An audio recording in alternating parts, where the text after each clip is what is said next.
예로부터 남도 끝자락 어느 고을에는 덕망 높은 학자를 집안 어른으로 모시는 윤씨 가문이 살고 있었다. 세대를 걸쳐 학문과 예절을 중시하며 살아온 이 집안은 비록 부유하진 않았지만 품위 있는 가풍과 이웃의 신망으로 언제나 따뜻한 기운이 감돌았다. 이 집안에는 두 딸이 있었다. 맏딸 수련은 고운 얼굴의 말솜씨도 야무지고 고운 비단처럼 자란 아이라 동네 어른들의 칭찬이 자자했다. 차녀 화연은 언니보다 조용하고 순한 성품을 지녔지만 언제나 부지런히 집안일을 도우며 조용히 미소 짓는 모습이 보는 이들의 마음을 편안하게 했다. 그런 윤씨 집안에 어느 날 놀라운 소식이 들려왔다. 근처 고을의 부유한 지주 집안에서 혼처를 구한다는 것이었다. 그 집안은 재산도 막대하고 사위로 맞는 사람은 장차 과거를 준비해 관직에 나갈 예정이라 했다. 무엇보다도 그 집의 장남이 혼례를 위해 배우자를 찾고 있으며 윤댁의 맏딸 수련을 직접 지목하여 청혼이 들어왔다고 했다. 이 소식에 온 마을이 술렁였고 윤씨 부부는 마치 꿈을 꾸는 듯 얼떨떨한 표정으로 수련을 바라보았다. 마을에서도 그 집안에 수련양이 시집가면 복이 따를 것이라며 들뜬 기대감이 퍼졌다. 수련 또한 마음속으로 기쁨을 감추지 못했다. 어릴 적부터 부잣집 장손과의 혼례는 언니들끼리 속삭이며 그려보던 상상이었고 그 상상이 이제 현실이 되어 눈앞에 다가온 것이다. 그녀는 부드러운 비단 저고리를 꺼내 입어보고 거울을 보며 혼례날을 그려보았다. 그 집에서 마주할 시댁 어른들의 모습, 곱게 단장한 채 초래상 앞에 서 있을 자신의 자태, 모든 것이 꿈처럼 완벽하게 그려졌다. 윤씨 부부는 예비 시댁과 상견례 날짜를 잡기 위해 심부름꾼을 보내고 좋은 날을 택일하며 장만할 혼수와 예단을 준비하기 시작했다. 하지만 이 기쁨은 그리 오래가지 않았다. 며칠 후 마을 저편에서 이상한 소문이 돌기 시작한 것이다. 그 집안의 장남, 즉 수련의 예비 신랑이 얼굴이 괴상하고 못생겼으며 성격도 괴팍하다는 이야기가 어디선가 불쑥불쑥 들려오기 시작했다. 어떤 이는 그를 추남 중에 추남이라 불렀고 또 다른 이는 멀리서 보면 도깨비, 가까이 보면 짐승 같다 고까지 말했다. 처음엔 헛소문이라 치부했던 이 말들이 하나둘 더해지자 윤댁의 분위기도 점차 무거워져 갔다. 하지만 이때까지만 해도 윤씨 부부는 하늘이 맺어준 인연이라 믿었고 수련 역시 설레는 마음으로 혼례를 기다리고 있었다. 그 누구도 몰랐다. 이 혼사가 곧 한 가문의 운명을 바꾸고도 자매의 삶을 송두리째 뒤흔들 계기가 될 줄은, 그리고 이 조용한 시작이 얼마나 놀라운 반전의 서막이 될지를. 다음은 수련이 그토록 기다리던 애비 신랑의 소문을 처음 듣게 되는 순간이다. 수련은 그날도 아침 일찍 일어나 햇살이 스미는 마루 끝에 앉아 바느질을 하고 있었다. 비단에 술을 놓으며 머릿속엔 온통 다가올 혼례와 시댁의 모습으로 가득했다. 그녀는 상상했다. 고운 비녀를 꽂은 채 붉은 치마 저고리를 입고 초래상 앞에 서 있는 자신의 모습. 사람들의 찬사 속에서 살짝 고개를 숙이며 미소 짓는 자신을. 그때 시댁 어른들이 흐뭇한 눈빛으로 그녀를 바라보고 예비 신랑은 듬직한 모습으로 손을 내밀 것이다. 마을에서 들리는 이야기로는 그 집은 땅도 많고 상경을 준비하는 인재라 했다. 과거에 급제하면 곧 벼슬길에 오를 것이며 그의 아내가 되는 일은 곧 명예로운 자리이자 축복이라 여겨졌다. 수련은 밤마다 잠을 설치며 새 옷을 준비하고 말의 연습을 하고 거울 앞에서 얌전히 웃는 표정을 연습했다. 모든 게 완벽해야 한다고 믿었다. 자신의 혼인은 곧 윤씨 가문의 격을 높이는 일이라 생각했기 때문이다. 그러던 중 이웃 마을 장터에 다녀온 화연이 수련을 조심스럽게 불렀다. 언니? 이상한 말이 돌고 있어요. 처음엔 수련도 웃으며 넘겼다. 세상에 완벽한 혼처가 어디 있느냐고 소문쯤이야 지나가는 바람이라 여겼다. 그러나 다음 날 부친이 무겁게 한숨을 쉬며 수련아, 혹시라도 마음을 단단히 먹거라는 말을 꺼냈을 때 그녀는 마음속 어딘가가 스르르 무너지는 걸 느꼈다. 그 집 아들이 생김새가 좀 특이하단다. 누가 보았느냐고 묻지 마라. 애 말이 말을 낳는 법이지. 수련은 말없이 앉아 있었지만 머릿속은 점점 복잡해졌다. 처음엔 특이하다는 말이 얼마나 심한 것인지 가늠되지 않았다.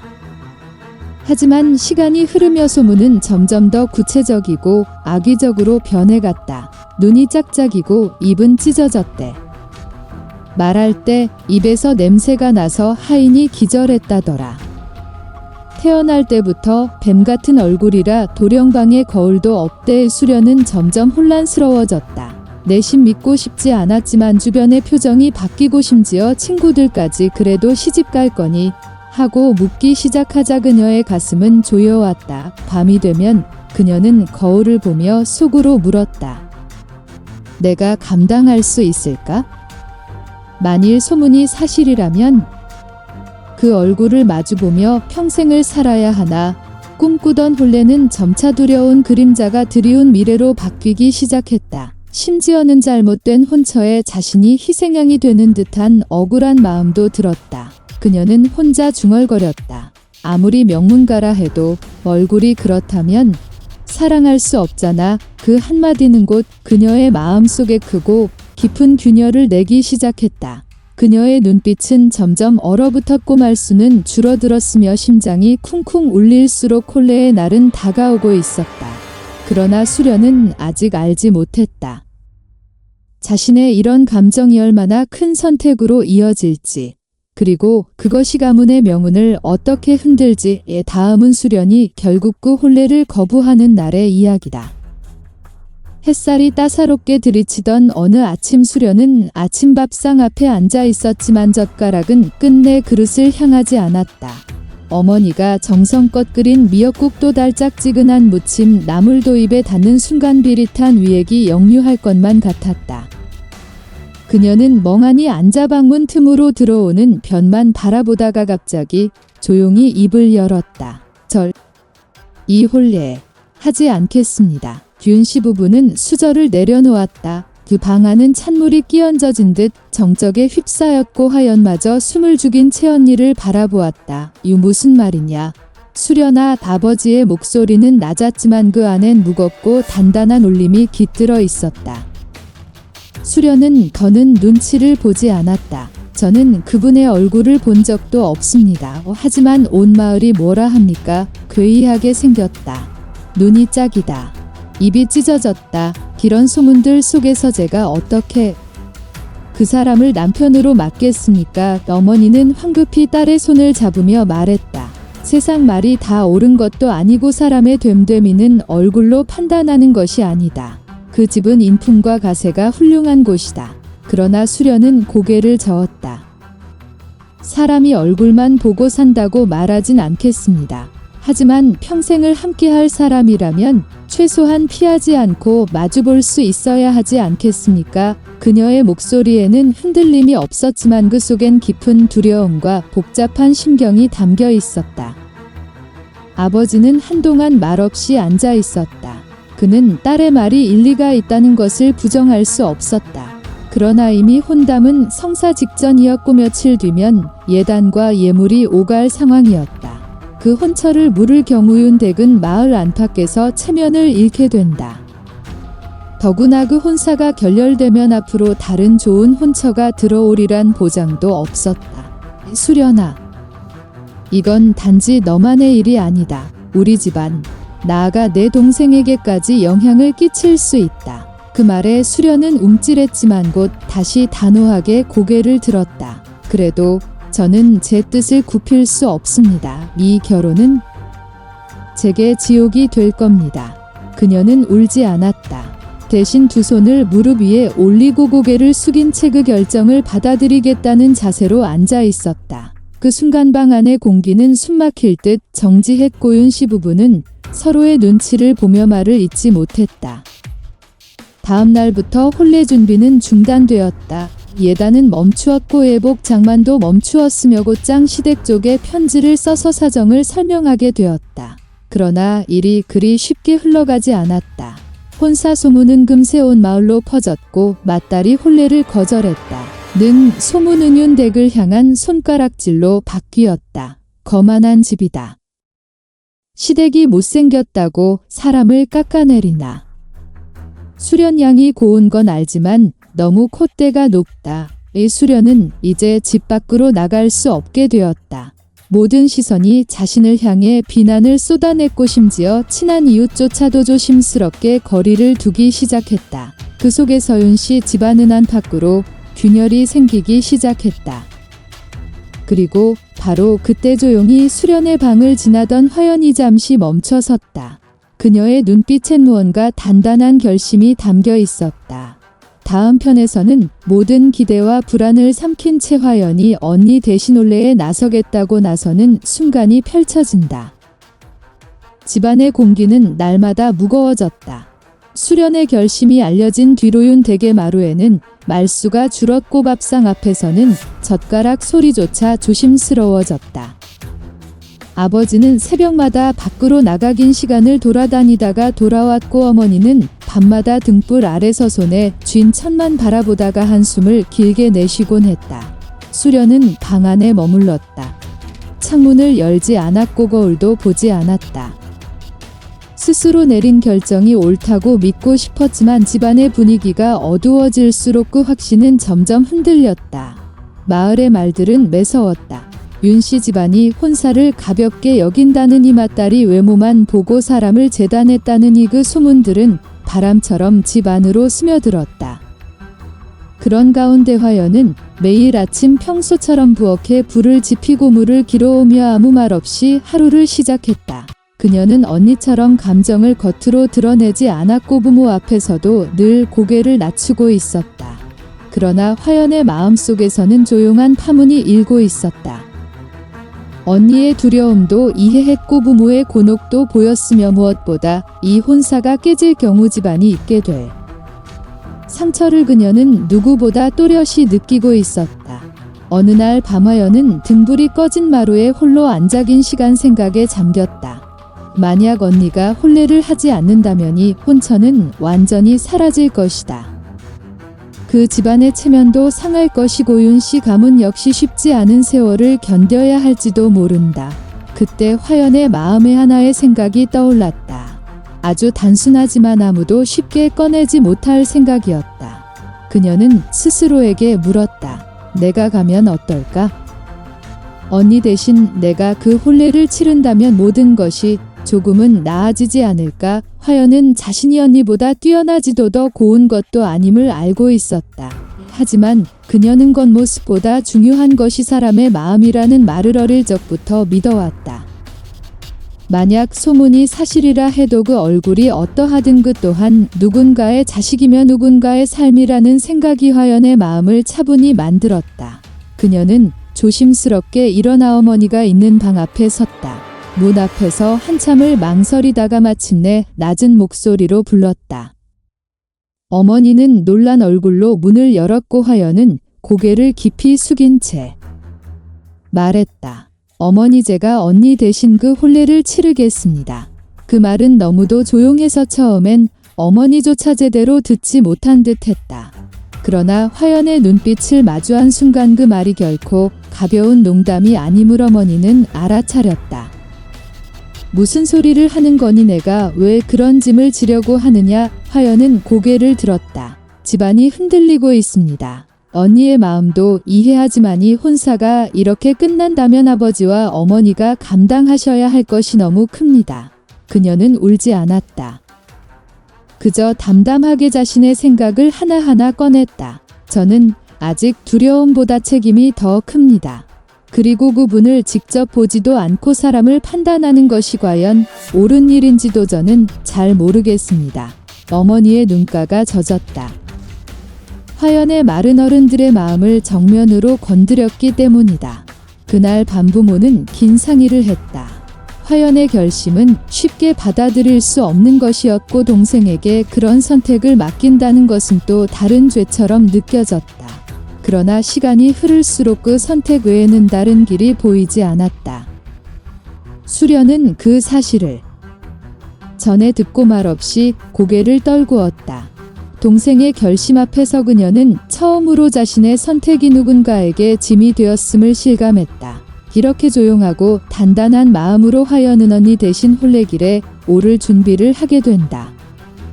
다음 이야기에서는 화연의 결단이 세상 앞에 드러나며 모두의 예상을 뒤집는 올레 당일의 풍경이 펼쳐지게 된다. 결혼식 날이 밝았다. 윤씨 집안에는 새벽부터 분주한 기운이 돌았다. 동네 사람들은 다시 한번 놀랄 준비를 하고 있었고 기껏해야 파기된 혼사가 다시 성사되었을 뿐인데 마치 큰 연극의 막이 오르는 듯한 기분이었다. 그날 혼례의 주인공이 수련이 아닌 화연이라는 소문은 입에서 입으로 퍼졌고 사람들은 두 가지 감정을 가슴에 품은 채 윤댁 앞을 지나가며 수군거렸다. 수련 양 대신에 화연 양이 간다고? 얼굴도 예쁘고 인물도 훌륭한 맏딸 대신에 그 조용한 둘째가 시집을 간다니 무슨 사연이 있는 걸까? 화연은 아침 일찍 단정한 혼례복을 입고 손끝으로 고운 장식을 매만졌다. 그녀는 떨지 않았다. 온 동네가 자기 이야기를 하고 있다는 것도 알고 있었고 시집갈 상대에 대해 소문이 흉흉하다는 것도 알았지만 그녀의 얼굴에는 흔들림보다는 다짐이 담겨 있었다. 어머니는 화연의 머리를 빗겨주며 여러 번 눈시울을 훔쳤다. 내가 너무 조용해서 언제 이렇게 커버렸는지 모르겠다. 화연아, 억울하지 않니? 화연은 조용히 미소 지었다. 억울하지 않아요. 이건 제가 원한 선택이에요. 그리고 마침내 혼례 행렬이 도착했다. 시댁 측에서 보낸 가마가 윤씨 집 앞에 도착하자 마을 사람들은 긴장된 눈빛으로 그 모습을 지켜보았다. 가마에서 내린 사람들은 반듯한 행색의 하인들과 정갈한 모습의 중년 노모였고 그 사이로 신랑이 모습을 드러냈다. 그 순간 모두의 눈이 커졌다. 그토록 험악하다던 그 신랑, 괴상하게 생겼다던 그 사내가 기품 있는 이목구비의 서늘한 눈빛을 지닌 젊은 도령으로 나타난 것이다. 비단 도포를 걸치고 당당한 걸음으로 나아오는 모습은 차라리 산중의 선비 같았고 그를 향해 퍼지던 조롱과 의심은 그 자리에 있던 이들의 목을 막아버렸다. 수련은 마루 끝에서 그 모습을 보고 있었다. 그녀의 얼굴은 순식간에 창백해졌고 손끝은 떨려왔다. 그토록 두려워했던 혼처. 외모를 핑계로 도망친 혼례의 주인공이 눈부신 얼굴로 집 앞에 서 있는 모습은 꿈이 아니었다. 화연은 가만히 신랑을 바라보았다. 그 역시 고요한 눈으로 화연의 얼굴을 바라보았고도 사람의 시선이 잠시 스치듯 머물렀다.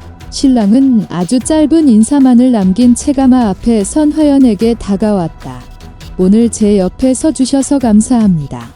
그 목소리는 낮고 담담했지만 그 속에는 진심과 안도감이 담겨 있었다. 사람들은 웅성거렸고 특히 수련은 가슴이 무너지는 듯한 감정을 느꼈다. 자신이 거절한 이가 실은 소문과 전혀 다른 사람이라는 것. 그가 가진 단단한 기품과 정숙함이 거짓이 실 수 없다는 것을 눈으로 확인하는 순간이었다. 혼례식이 진행되는 내내 동네 사람들은 수군거렸다. 어쩌다가 그런 소문이 돌았을까? 혹시 일부러 흘린 말 아닐까? 그렇다면 이 모든 건 시험이었을지도. 그러나 진실은 아직 아무도 모른다. 혼례는 차분히 진행되었고 화연과 신랑은 초례상 앞에 나란히 앉았다. 그 순간 어머니는 흐느꼈고 아버지는 눈을 감은 채 손가락을 꼭 움켜쥐었다. 혼례는 끝났고 신랑은 화연의 손을 조심스레 잡아가마 안으로 이끌었다. 그들은 이제 함께 진실과 마주할 시간이 다가오고 있었다.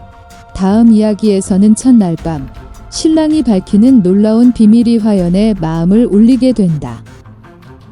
혼례가 끝난 후 신랑 신부는 사람들의 축복 속에 가마를 타고 시댁으로 향했다. 해가 넘어가고 저녁 노을이 지는 길 위로도 사람의 그림자가 조용히 나란히 흔들렸다. 화연은 가마 안에서도 차분했다. 예상치 못한 신랑의 모습에 놀라긴 했지만 그보다 더 마음 깊이 다가온 것은 그의 조용한 인사와 눈빛에 담긴 따뜻함이었다. 그는 단 한마디도 자신을 꾸미려 하지 않았고 도리어 불편할까 봐 말을 아끼는 모습에서 화연은 이상하게도 편안함을 느꼈다. 시댁에 도착했을 때 집안은 소박하지만 정갈의 꼬어른들의 인사는 간결하고 공손했다. 화연은 처음으로 이곳이 단순한 시험의 자리가 아니라 자신이 살아갈 삶의 자리라는 것을 조금씩 실감하기 시작했다. 밤이 깊어가고 신랑은 조용히 방 안으로 들어왔다. 화연은 긴장한 마음으로 맞이했지만 그의 첫마디는 그녀의 예상과 전혀 달랐다. 오늘 하루 많이 힘드셨지요? 그는 앉기도 전에 그녀의 안색부터 살폈고 화연은 머뭇거리다 작은 목소리로 답했다. 생각보다 많은 일이 있었어요.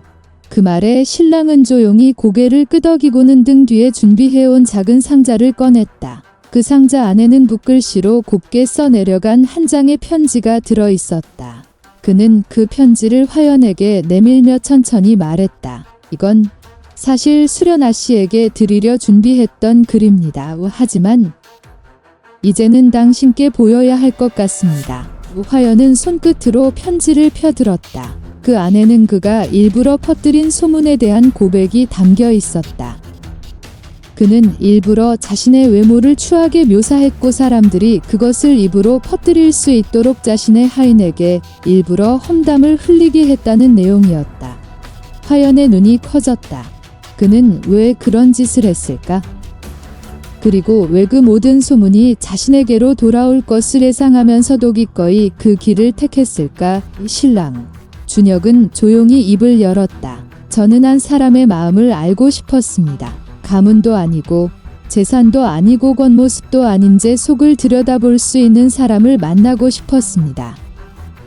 내가 어떤 외모든 어떤 평판을 지녔든 그럼에도 불구하고 나를 받아들일 수 있는 사람, 그런 사람에게 제 삶을 맡기고 싶었습니다. 그의 말은 단호하지 않았지만 그 조용한 목소리 속에는 깊은 외로움과 진심이 섞여 있었다. 그리고 그 사람이 당신이라는 걸 알게 됐습니다. 화연은 손끝이 떨렸다. 그는 수련이 아닌 자신을 택했다는 것이 단지 우연이 아니었음을 알게 되었고 그의 깊은 의도 속에서 그녀는 묘한 안도와 감동을 느꼈다. 한참을 말없이 앉아 있다가 화연은 조심스럽게 물었다. 그럼 수련 언니에게 실망하셨나요?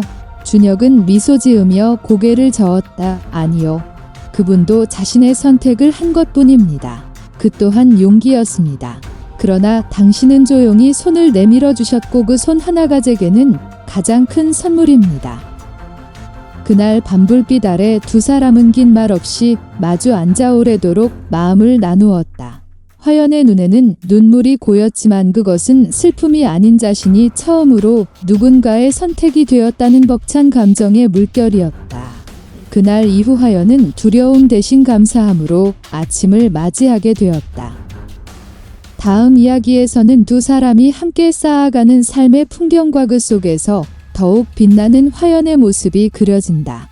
진짜 혼례는 이제부터 시작이었다.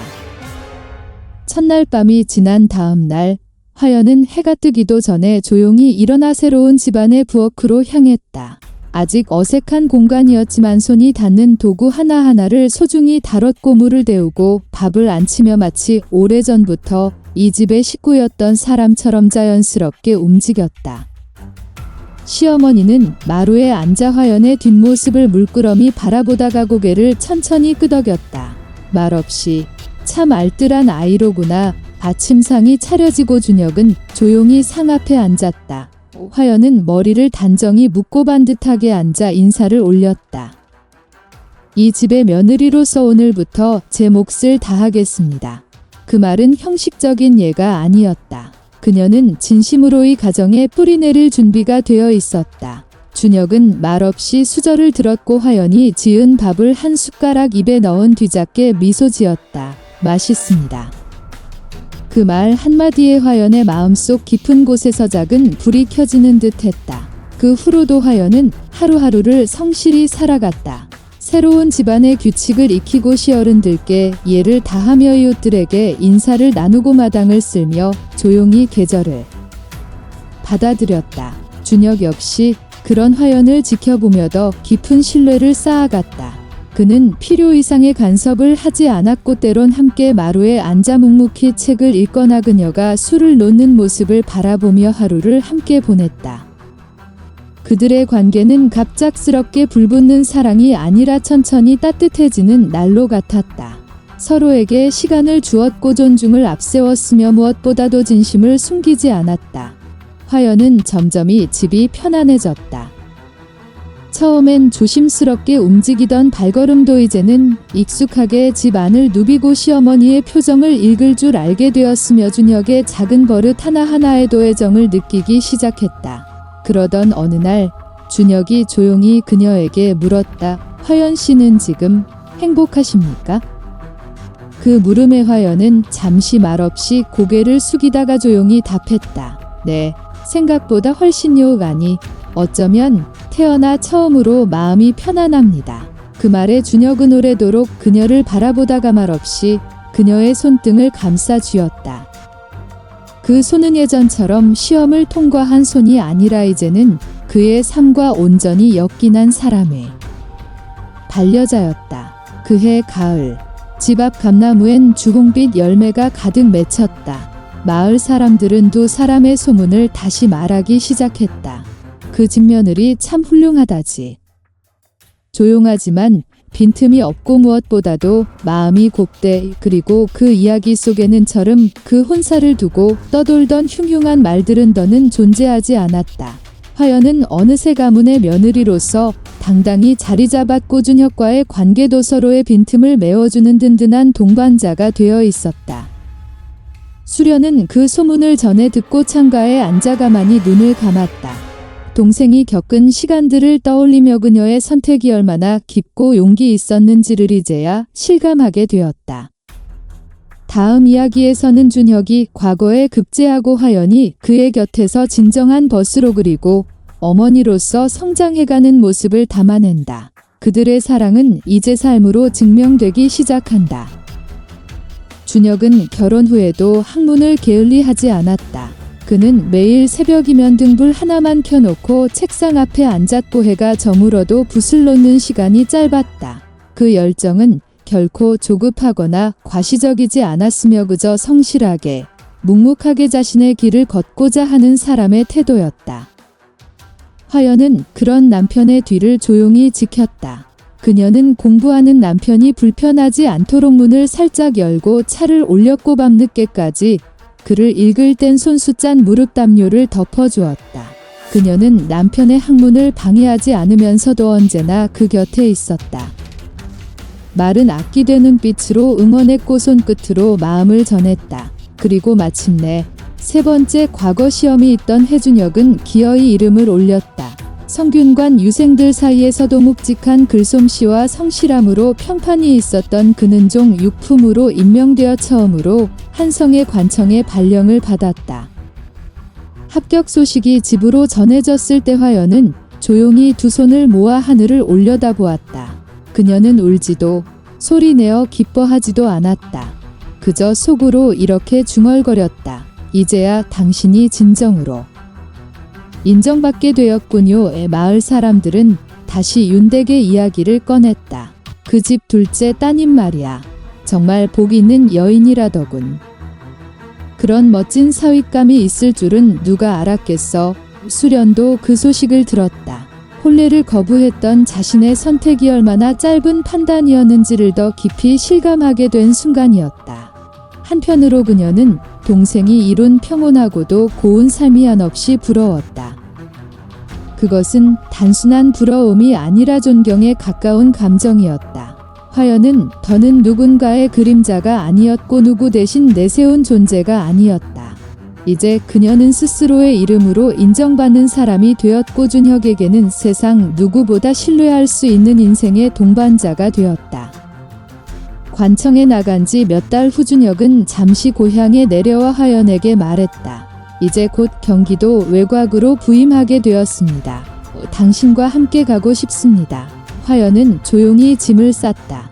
그녀는 지금까지 살아온 삶처럼 이제 다른 땅에서의 시작도 두려워하지 않았다. 관청의 아내로서 그녀는 모든 직무 일정과 식사를 챙겼고 손수 백성들을 위한 헌 옷을 모아 추운 날에는 나누어 주었다. 아이들을 가르치는 작은 강습소도 여력을 모르는 백성들에게 천천히 글자를 가르쳤다. 사람들은 준혁의 인품도 칭송했지만 그의 아내 화연의 따뜻함에 더 깊은 존경을 보내곤 했다. 그들의 곁에는 곧 첫 아이가 찾아왔다. 하얀 얼굴에 오동통한 볼을 가진 아이를 화연은 가슴에 꼭 안고 마당에 앉아 노을을 바라보았다. 그녀는 그 순간 비로소 진짜 가정을 완성한 기분을 느꼈다. 언젠가 홀레길에 오르던 날수많은 눈길 속에 묵묵히 걸었던 그 걸음이 지금의 이 아이, 이 집, 이 평화로 이어졌다고 생각하니 가슴이 따뜻해졌다. 화연은 알고 있었다. 사랑은 한순간에 타오르는 불이 아니라 매일의 식사와 대화 속에서 서로를 다독이고 지켜내는 작은 손길이라는 것을 그녀는 그렇게 하루하루를 쌓아가며 진짜 혼인을 완성해가고 있었다. 다음 이야기에서는 세월이 흘러 수련 또한 새로운 삶을 시작하고도 자매가 다시 마주하게 되는 순간이 그려진다. 삶은 돌고 돌아 모두를 제자리에 데려다 놓는다. 세월은 조용히 흘렀고 준혁은 성실하게 관직을 수행하며 서서히 중책을 맡는 인물로 성장했다. 그와 함께한 화연 역시 고을 사람들에게는 버진 부인으로 불리며 작은 손길로 많은 사람들의 삶을 어루만졌다.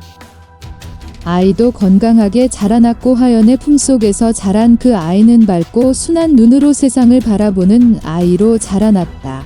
화연은 남편과 아이, 그리고 자신이 뿌리내린 작은 고을을 자신의 세상이라 여기며 조용히 만족스러운 삶을 이어가고 있었다. 그러던 어느 가을날 멀리서 한 마차가 도착했다. 그 마차에서 내린 이는 다름 아닌 수련이었다. 고운 옷자락을 정리한 채 서늘한 바람을 맞으며 고개를 들던 그녀의 눈에는 수많은 감정이 뒤엉켜 있었다. 수련은 그동안 여러 혼처를 맞이할 기회가 있었지만 마음이 열리지 않았고 결국 한 고을 선비와 조용히 혼례를 치른 뒤새 삶을 시작한 참이었다. 그러나 마음 한 구석에는 늘 풀지 못한 매듭이 남아 있었다. 그 매듭은 바로 동생 화연이었다. 수련은 혼례를 거부했던 자신, 그리고 대신 그 자리에 나섰던 동생을 오랜 시간 피하고 있었다. 부모님의 편지를 통해 화연이 잘 살고 있다는 소식을 듣고도 직접 마주할 용기가 나지 않았던 것이다. 하지만 어느 날 우연히 전해 들은 이야기가 수련의 발걸음을 움직였다. 그 준혁 도령, 과거에 급제했지. 그 아내도 훌륭하다더라. 고을에선 그 둘을 닮고 싶다는 말도 많대. 그 말은 수련의 마음에 천천히 스며들어 결국 그녀를 길 위로 이끌었다. 집 앞에 도착한 수련은 한참을 문 앞에서 서성이며 쉽게 문을 두드리지 못했다. 그러나 마침 마당을 쓸던 화연이 고개를 들었고도 사람의 시선이 마주쳤다. 잠시 시간이 멈춘 듯 했다. 화연은 천천히 걸어와 언니의 손을 잡았다. 언니, 왔구나. 그 한마디에 수련의 눈에서 참아왔던 눈물이 뚝 떨어졌다. 미안해. 정말 미안했어. 그땐 너무 두려웠고 너한테 다 떠넘겨버렸지. 화연은 고개를 저으며 언니를 꼭 안아주었다. 언니가 아니었으면 지금의 난 없었을 거야. 그 선택이 결국 우리 모두에게 더 나은 길이 되어줬어. 두 자매는 마당 한켠에서 오랜 시간 말없이 앉아 서로의 손을 잡고 있었다. 무언가 길게 설명하지 않아도 그 손끝에 전해지는 온기로 모든 감정이 다 전해졌다. 그날 밤 수련은 화연과 나란히 앉아 처음으로 준혁과 마주했다. 준혁은 여전히 단정한 모습으로 조용히 고개를 숙이며 말했다. 그날의 선택이 두 분 모두에게 얼마나 어려운 일이었는지 지금은 이해할 수 있습니다. 수련은 웃으며 대답했다. 내가 놓친 인연을 동생이 가장 아름답게 지켜줘서 이제는 그저 고맙다는 말뿐이에요. 그 밤, 세 사람은 나란히 앉아 조용히 차를 마시며 과거를 돌아보았고 그 속에 담긴 깊은 의미를 가슴으로 새겼다. 삶은 때로 먼 길을 돌아서야 자신의 자리를 만난다. 수련과 화연. 두 자매는 이제 과거의 오해를 내려놓고 서로의 선택을 존중하며 새로운 미래를 함께 바라보기 시작했다. 다음 이야기에서는 화연의 아이가 자라 자신의 길을 찾아가는 모습과 그 속에서 부모의 사랑이 어떻게 이어지는지를 그린다. 세대를 넘어 지혜와 사랑은 조용히 전해진다. 그로부터 수년이 흐르고 화연과 준혁의 아이는 12살이 되었다. 총명하고 다정한 아이로 자란 그는 마을 사람들의 사랑을 한 몸에 받았고 책 읽기를 좋아해늘 부친 곁에서 붓을 잡고 글을 따라 썼다. 준혁은 관직을 성실히 이어가며 고을의 신뢰를 받는 인물로 자리 잡았고 화연은 집안을 돌보며 이웃을 살피는 일에 더욱 힘을 쏟았다. 이 부부는 말이 많지 않았지만 서로의 숨결을 알아채듯 한마디 눈빛만으로도 마음을 나눌 수 있을 정도로 깊은 신뢰와 애정을 쌓아가고 있었다. 아이의 성장은 그 부부의 삶에 또 다른 의미를 더했다. 준혁은 어느 날 아이를 불러 작은 나무 상자를 건넸다. 그 안에는 예전 화연에게 건넸던 첫 편지의 사본이 들어 있었다. 이건 내 어머니를 처음 아내로 맞이하기 전 내가 써두었던 글이란다. 겉모습으로 판단하지 않고 마음을 본 이가 너희 어머니시지. 아이의 눈동자는 맑았고 그 편지를 읽으며 어머니를 바라보는 눈빛 채널인 아이의 순수함을 넘어선 깊은 존경이 담겨 있었다.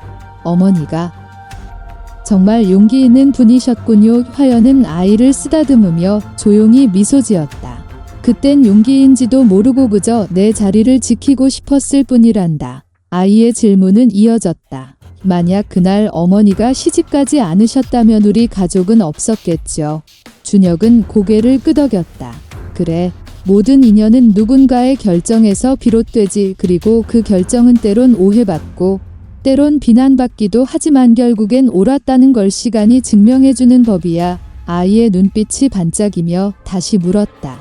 그럼 저도 언젠가 좋은 결정을 내릴 수 있을까요?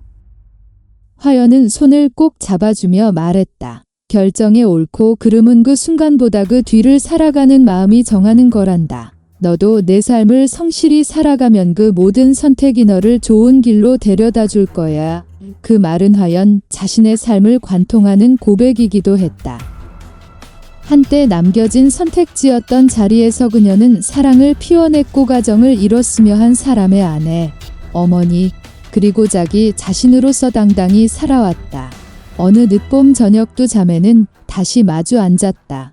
이젠 모두 아이를 키우고 있는 어머니가 되어 조용히 차를 마시며 예전의 이야기들을 나눴다. 그땐 정말 무서웠어.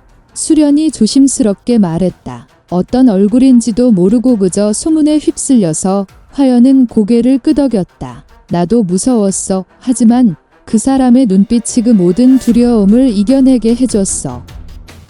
두 사람은 서로를 바라보며 웃었다. 수련은 손등을 토닥이며 말했다. 넌 그때도 강했지만 지금은 누구보다 아름다워. 화연은 조용히 웃었다.